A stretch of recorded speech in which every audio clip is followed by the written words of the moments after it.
বুঝার জন্য, অবস্থার করুণ চিত্র আপনাদের সামনে তুলে ধরবার জন্য হাদিস শরীফ থেকে একটি ইতিহাসের পাতা আপনাদের শোনাই। একজন সাহাবী, নাম তার দহিয়া কালবি।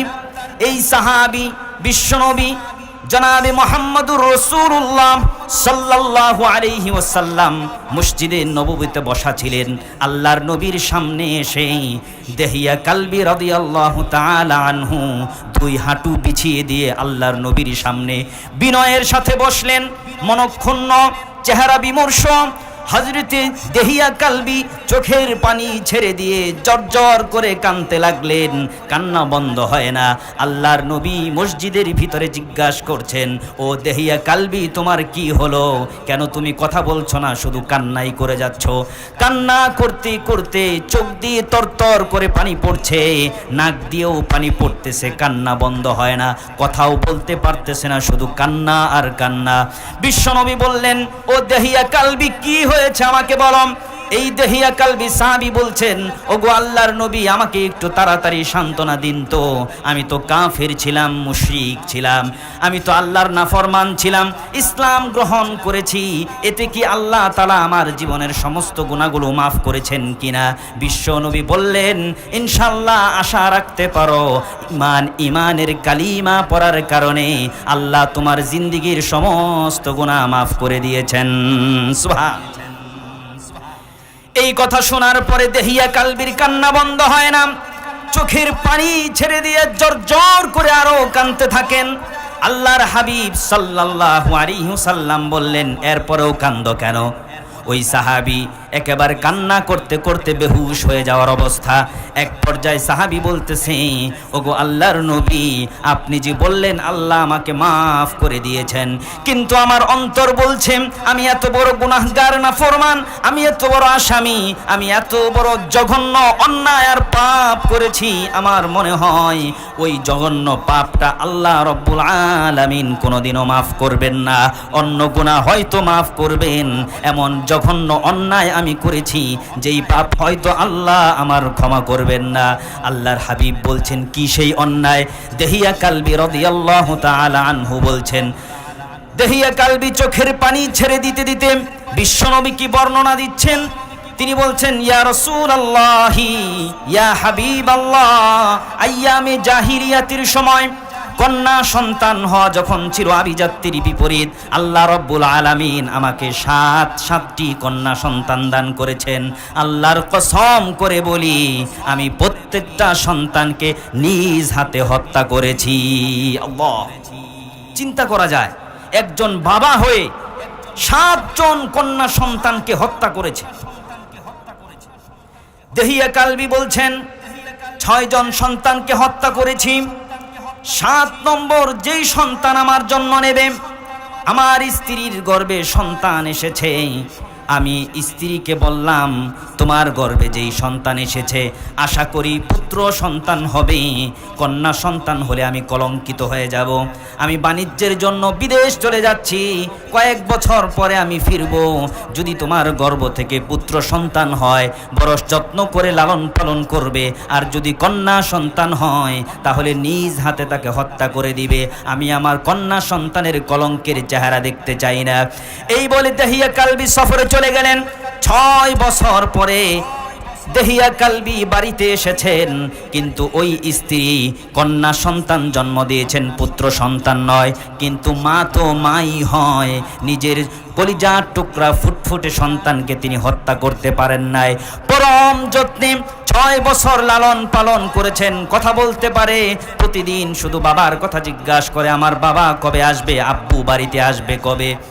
দহিয়া কালবি বলেন, আমি বাড়িতে আসার পরে আমার মেয়েটা যখন জানতে পারলো আমি তার বাবা, দৌড়ে এসে আমার কুলে উঠে আমাকে জাপড়ে ধরলো, আব্বু আব্বু বলে আমাকে ডাকতে লাগলো। আল্লাহু আকবার, কি পাষাণ হৃদয়! এরপরেও সামান্যতম দয়াও আমার হলো না। আমি মেয়েকে ভালোবাসতে চাইলাম না, গুসায় ফেটে পড়লাম, স্ত্রীকে রাগান্বিত কণ্ঠস্বরে বললাম, কেন তুমি আমার কথা রাখনি? বলেছিলাম মেয়ে হলে হত্যা করে দিবে, কেন তুমি তাকে হত্যা করনি? দেহিয়া কালবি কয়েকদিন মেয়ের সাথে একটু অভিনয় করলেন। মেয়েটাও বাবাকে পেয়ে বড় খুশি, আব্বু বলে জড়িয়ে ধরে। খেতে গেলেও আব্বুর সাথে খায়, ঘুমোতে গেলেও আব্বুর সাথে ঘুমায়, বেড়াতে গেলেও আব্বুর সাথে যেতে চায়, কিন্তু বাবা সাথে নেয় না। বাবাকে সব সময় আব্বু আব্বু বলে সেবা যত্ন করতে চায়, কিন্তু দেহিয়া কালবি বলেন এরপরেও আমার মেয়ের এত সুন্দর চেহারা, এত সুন্দর কণ্ঠ, চাঁদের আলোর বিকিরণকেও সে হার মানায়, এমন ফুটফুটে মেয়েটাকেও আমি মায়া করলাম না। কয়েকদিন পরে আমি বাহানা করলাম মেয়ে আমার ঘরে থাকতে পারবে না। মেয়েকে বললাম, মা রে আগামীকাল তোকে মেলায় ঘুরতে নিয়ে যাব। মেয়ে তো খুশিতে আটখানা। পরের দিন সকালবেলা আমার আগে ঘুমের থেকে উঠে আমাকে জাগায় দেয়, আমাকে বলে আব্বু কখন মেলায় নিয়ে যাবে? আমি মেয়েকে সাজিয়ে গুছিয়ে সাথে একটা কোদাল হাতে নিয়ে মেয়েকে নিয়ে রওনা দিলাম। যেতে যেতে দুর্গম পাহাড়ি এলাকায় পাড়ি দিয়ে মরুভূমির মধ্যে জনমানব শূন্য একটা এলাকায় যখন গেলাম, মেয়ে বলতেছে আব্বু মেলা কোথায়? মানুষ তো এখানে নাই। মেয়েকে বলছে মারে আমার একটা কাজ আছে। এই বলে গর্ত খনন করা শুরু করেছে, কবর খনন করতেছে, লম্বা চৌড়া কবর খনন করতেছে। দেহিয়া কালবি বলতেছিলেন আর কাঁদতেছিলেন রসুলের সামনে। দেহিয়া কালবি বলছেন, ইয়া রাসূলুল্লাহি ইয়া হাবিবাল্লাহ, আমার মেয়েটা আমার পাশে বসে বসে আমার কবর খনন করা দেখতেছিল। তীব্র গরমে আমার কপাল দিয়ে ঘাম ঝরে ঝরে পড়তেছিল। আমার ছোট্ট মেয়েটা তার ওড়না দিয়ে আমার মাথার কপালের মধ্যে ধীরে ধীরে ঘামগুলো মুছে দিয়া বলতেছিল আব্বু তোমার কষ্ট হচ্ছে, এগুলো কাজ না করলেও চলবে, চলো চলে যাই। কিন্তু মায়া তার হয় না। কিছুক্ষণ পরে ধুলাবালি ময়লা সুরকিগুলো পাথরের কণাগুলো আমার দাড়ির মধ্যে বেজে যায়। আমার কলিজার টুকরা ওই মেয়েটা দাড়ির থেকে ময়লাগুলো আমার মুছে দেয় আর বলে বাবা কখন আমাকে নিয়ে মেলায় যাবে? মা মেয়েকে বলতেছে মা রে কিছুক্ষণ পরেই নিয়ে যাব। বিশাল গর্ত খনন করা হয়ে গেল, উপরে উঠে আসছে, মেয়ের দিকে তাকায় বলছে মা রে সামনে আসো। এসেছে, মেয়েকে বলতেছে দেখো ওই দিকে কি দেখা যায়। এই বলে অন্য দিকে মেয়ের দৃষ্টি আকর্ষণ করে পিছন থেকে মেয়েটাকে নিষ্ঠুরের মতো ধাক্কা দিয়ে গর্তের মধ্যে ফেলে দিয়েছে। যেই গর্তের মধ্যে মেয়েটা পড়ে গেছে, মেয়েটি কল্পনাও করেনি তার বাবাই তাকে ধাক্কা দিয়েছে। এই জন্য গর্তে পড়ে গিয়ে কেঁদে দিয়ে বলতেছে আব্বু আমি গর্তে পড়ে গেছি, দয়া করে আমাকে উঠা। বুঝতে পারেনি বাবাই তাকে ধাক্কা দিয়েছে, বিশ্বাস করতে পারেনি। বাবা বলছে উপর থেকে না রে মা, তোকে আর কোনোদিন উঠাবো না, এখানেই তোকে মাটি চাপা দিয়ে হত্যা করব, কারণ আমি চাই না আমার কোনো কন্যা সন্তান থাকুক। এই বলে দেহিয়া কালবি বলেন আমি মাটি চাপা দিতে শুরু করলাম। মেয়ে যখন বুঝতে পারলো বাবা আমাকে বাঁচাবে না, চোখের পানি ছেড়ে দিয়ে হাত জোর করে আমার কাছে আরজ করতে লাগলো, মা আব্বু আব্বু আমাকে তুমি ছেড়ে দাও, কোনোদিন তোমাকে আব্বু বলে ডাকবো না, কোনোদিন তোমার কাছে পিতৃ পরিচয় চাইবো না, আমাকে আজকের মতো ক্ষমা করে দাও, আমি বাড়িতেও যেতে চাই না, আমার মন যেখানে চায় দুচোখ যেখানে যায় চলে যাব, তবু তোমার কাছে কোনোদিন যাব না। দেহিয়া কালবি বলছেন আর চোখের পানি ছাড়ছেন। দেহিয়া কালবি বলেন নেয়ার পরেও কোনো দয়া আমার হলো না, আমি মাটি চাপা দিয়ে মেয়েটাকে সেখানে গেঁথে দিলাম, আর মেয়েটার হাত বালুর উপর দিয়ে বের করে এইভাবে আমাকে ডাকতেছিল, একটু মায়াও আমার হলো না। এই ঘটনা বলতেছিলেন আর দেহিয়া কালবি কান্না করতেছিলেন। ঘাতক পিতা নিজের সন্তানকে কিভাবে হত্যা করছে তার নির্মম বর্ণনা দিতে গিয়ে নিজেও কান্না করছিলেন। সামনে বসা বিশ্ব নবী দয়ার সাগর, তিনি চোখের পানি ছেড়ে দিয়ে কান্তি কান্তি বুক ভাসিয়ে ফেলেছেন।